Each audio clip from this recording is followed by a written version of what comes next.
So good morning. I would like to start by acknowledging and thanking the Coast Salish people whose traditional territory of North Vancouver I reside on. I express my gratitude to the Squamish Nation and the Tsleil-Waututh Nation, and we value the opportunity to learn, live, and share educational experiences on all the traditional territory across the province. I'm going to spend about the next 12 minutes or so basically congratulating, acknowledging, and generally pumping your tires, I hope, at your survival skills of 2020 and 2021. In the words of Sir Elton John, we're still standing. Yeah, yeah, yeah.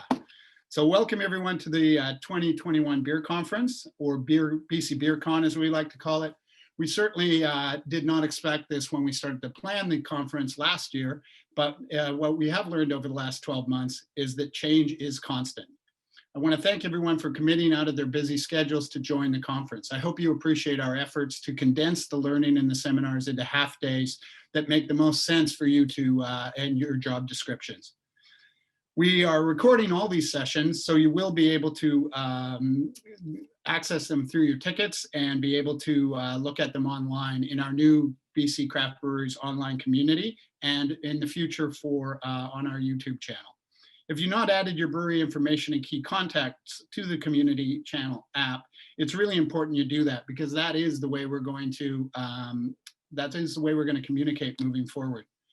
We encourage you to, at the bottom, people are already activating the chat room. Please use that during the seminars. We will have moderators who will be reviewing your questions and letting the presenters know during the 50-minute Q&A that occurs after each session.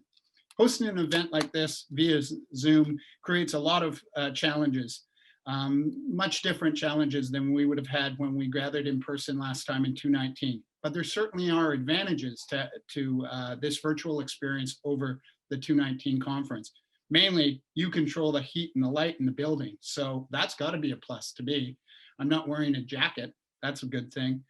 Please be patient with us throughout the event, as there's bound to be technical challenges, wonky internet connections, and frozen screens and uncomfortable silences, as the wizards at the Number Creative, who are at mission control in an undisclosed location on Vancouver Island, work to make this run smoothly.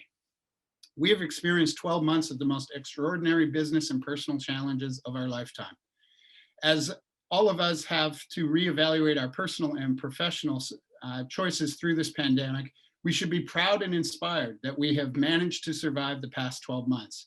We have safety protocols in place, we have support of our community to buy local, and we have vaccines making their way through and getting people healthy or safe against the pandemic. We may actually make it out of this mess. If that does not inspire you, then don't believe me. Believe the 20 breweries who opened in the last 12 months. They believe. I know that we are in the same room right now. I know that if we were in the same room right now, we'd be hugging and celebrating our tenacity, our persistence, and our survival skills in 2020. We'd be high-fiving and having a beer or 10. But we can't do that, so this is what we're left with, which I think is a really strong alternative. So how did we do it? Well, we did it with collaboration. It's always been one of the cornerstones of the brewing community, and I can't help but think this had become a key survival skill for us in 2020.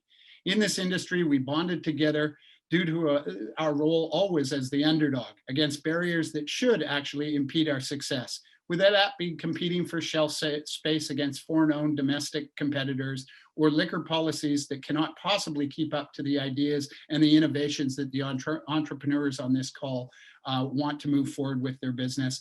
Our community culture and our willingness to collaborate has directly contributed to our resiliency to keep our doors open. The Guild's collaborative effort started immediately when Dr. Henry announced the industry lockdown in early March. As a member of the BTAP committee since 2018, the Guild has formed solid and productive working relationships with key government staff, including senior LDB managers and other association leaders across the country, particularly Able BC and the BC Restaurant Association. Jeff, Ian, and I immediately started daily calls as the shutdown was implemented. We agreed that these closures would hit our businesses first, hit our businesses the hardest. Overnight, your draft business disappeared, and our businesses would be the slowest to recover. All these three things have occurred. Success, we believe, depended on our collaboration with each other over presenting a united front to the government as the hospitality industry, representing over 13,000 separate businesses and 192,000 plus jobs. These daily strategy calls resulted in success early. Liquor, food, retail, and manufacturing licenses deemed essential services. Curbside pickup, home delivery, off sales from on-premise accounts where you were able to use order beer with your meal. Creating together a COVID safety handbook for each individual association, tailor-made to be prepared when we were allowed to reopen with in-person seating. The extension of a service area, that's probably the biggest win. The extension of the service area created our breweries to allow them to have patios. We supported hospitality pricing at on-premise accounts, not because that was the right thing to do. If those people don't get a break, those are our customers, and we'll be dealing with 60% or more less customers.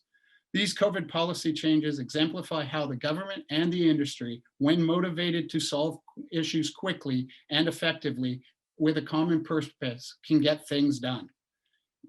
Please join us after this at 12:45 when Rick Dalmazzi, Executive Director of the Canadian Craft Brewers Association, will update you on all on our federal advocacy efforts, and Nicole Brassard and Matt Williamson from Global Public Affairs will take you through what we're doing on a provincial and a municipal level. So other examples of collaboration from the start: SaveSmallBusiness.ca. Ben Coley from Daggerad and his partner Aaron Miller and others started Save Small Business on March 22nd. When Ben Coley calls you on a Sunday afternoon, you pick up the phone. And within 24 hours, 2,000 people had signed that petition. By the end of it in September, they had 38,433 people. This grassroots collaboration may not have accomplished all of its goals, but it did express the collective voice of small business owners across this country, and it did directly affect government programming. Thanks to you, Ben and Aaron. Hand sanitizers. Member breweries quickly filled their gap in production capacity with hand sanitizer products for our frontline workers in our community. If you remember, back then, hand sanitizers was as precious as toilet paper. Raising awareness with collaboration beers and fundraising. We always do this, but this year we had several great examples of taking it to a different level. This summer, another beer company located in New Westminster produced Ashi Oshi, a beer celebrating the brewery's connection to its Indigenous culture and the land, with the goal of changing the stereotype between the Indigenous people and alcohol. In October, the BC Ale Trail partnered with Destination BC, 50 government liquor stores, BC Craft Beer Month, and 6 member breweries representing the 6 tourism regions across the province to produce BC IPA. This was to encourage and support local businesses and to try to drive overnight stays and accommodations throughout the BC Ale Trail. This was when we were still allowed to travel. We respect the PHO's essential travel ban, but at that point we were trying to keep the life support on for these local businesses. The beer was produced and hosted at Vancouver Island Brewery, and we'd like to thank our members Wheelhouse, Red Collar, Fernie, Fieldhouse, and Bomber for their support. And last week, the Kiwanis Ale Fest launched an 8-pack featuring beers from northern BC breweries, but with an outlier all the way south to Kamloops. This fundraiser is to compensate for the cancellation of the very popular BC Ale, Prince George Ale Fest, and will ensure that those local children charities in the north, in the Ronald McDonald House in Vancouver, will not miss this year's donation by the Kiwanis. Another survival skill in our brewing DNA is our ability to be nimble, or to pivot. Pivot. Drink if you have that, if you have pivot on your bingo card. Now, I know the word pivot is definitely one of the most overused terms this year, but it aptly describes how our members and others in the hospitality industry have been able to survive since early March 2020. We can choose to focus on the negative aspects of the year. It's been a dumpster fire, no doubt about it.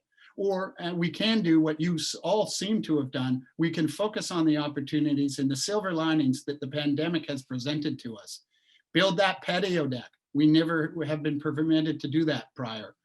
Work with a canning line supplier to increase your distribution. Go online for your pickup and deliveries and send your products across the province to your fans. Work on your business, not just in your business. This has been a key element to your success. Really looking at, do we need to do certain things? Who is responsible for certain jobs? When the board unanimously voted to hold the virtual conference, we decided to pivot, bingo, drink, and address two areas that we all agreed needed immediate attention in both the short term and the long term. Improve our member communication, quality versus quantity, and establish a long-term plan and program for diversity and inclusivity for all members. Let's tackle the communication question first. Communication is key. The success of our guild is through an informed membership that can work together on issues, concerns, and opportunities with a collective voice, despite the size or the success of your brewery. I'm pleased to formally launch the BC Craft Brewers Guild online community. The pandemic emphasized the need for effective communication with our members, so we reevaluated how we communicated, and we made a plan to improve in three key areas: communication to the breweries and their key staff. Find a platform that allowed versatility, where members can choose which stream will provide the most effective communication without overwhelming the users with content. Work to streamline the sign-up process and get the right people in the right streams and allow them to see the right information. Have the right contacts in our database. Secondly, communication in terms of the education and training for members. Let's face it, Zoom is here to stay. It actually is an excellent way to communicate. And with every other company, many companies using this as their platform of learning, we wanted to make sure that we were involved. Information can be recorded, it can be stored, and it can be watched at your own convenience, not at a prescribed time. We're all busy. If you want to watch this at 3 a.m, fly at it. But it will be available to you. We will be building a resource library to benefit all our members when needed, when the resources are required. And thirdly, communication between our members and the associate breweries. We've always heard after an in-person conference that suppliers want more contact and build better relationships with our members, more than just 3 days a year of a trade show. We want this communication moving forward to be at a higher level, not a higher frequency, but definitely at a higher level to our members. Members should not need to reinvent the wheel every time they want services from a supplier. And we would have a central and pre-screened list that will be much more efficient and be mutually beneficial to the supplier and our member relationship.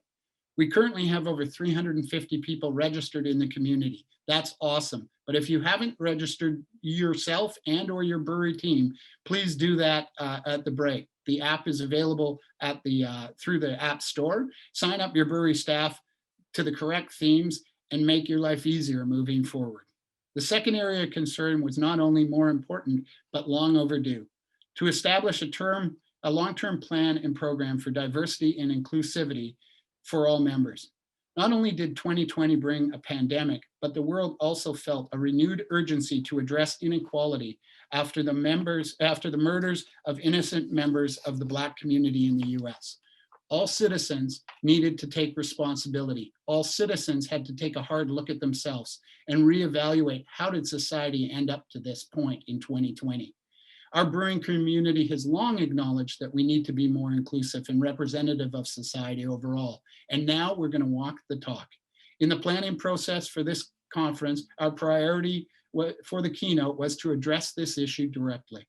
As we interviewed potential candidates, we realized the most effective benefit we could give our members at this conference was to combine a workshop from Jalapeno Employee Engagement and a keynote on diversity and inclusivity by Ren Navarro of Beer Diversity. Our goal is to have each of you take away action items that you can employ at your workplace, and the Guild is committed to further sessions throughout 2021 and beyond so that we can establish benchmarks and gauge our improvement. We're working with the Canadian Craft Brewers Inclusion and Anti-Discrimination Committee, of which our own town site brewery owner, Chloe Smith, is a member, to roll out a comprehensive program to make craft beer more inclusive and welcoming to those marginalized and underrepresented in our industry. Megan Fulton, who works at Strange Fellow Breweries and is also the co-founder of Diversity in Brewery Initiative with Heather Keegan, best explains the circumstances of our action in a blog she wrote for the BC Ale Trail on January 20th. I still do not know why the murders of George Floyd, Breonna Taylor, and Ahmaud Arbery were the spark for change for the conversation in my industry. Black Lives Matter and Black people, Indigenous peoples, and people of color have been talking about police brutality, systematic racism, and white supremacy for all of my conscious life. But suddenly there was a shift in acceptance of these realities by the general populace. I saw action, learning, and affirmation. I saw people I would never have imagined in my wildest dreams for the first time believing the experiences of marginalized people. The time is now, and the Guild's first steps are today. Before we head into the first of 2 diversity and inclusivity workshops and the keynote from Ren Navarro, I would like to take this opportunity to thank the team and the sponsors who have made this virtual conference possible. As always, I want to start with Monica Frost and thank her for her work throughout the year. She works diligently and helps me immensely. As I said 2 years ago, that is the best decision the board has ever made, a better decision than hiring me. We've also added Lundy Dale. She's been working half time for us and in a role of working with the members, doing a lot of BC Ale Trail stuff, but also doing a lot of communication, a lot of the communication you see from us, and that will continue. Lundy will be the moderator in our new BC Craft Brewers Guild community. I'd like to thank the board of directors as always for their support.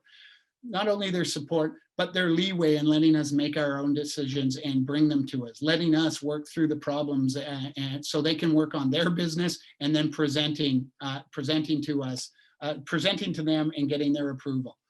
This is actually probably the last official duty of the board. We will be having an election of a new board. The term has been extended due to COVID, but it basically runs out now. We were going to try and do it together, but it was a bit overwhelming. So there will be more to follow on the AGM.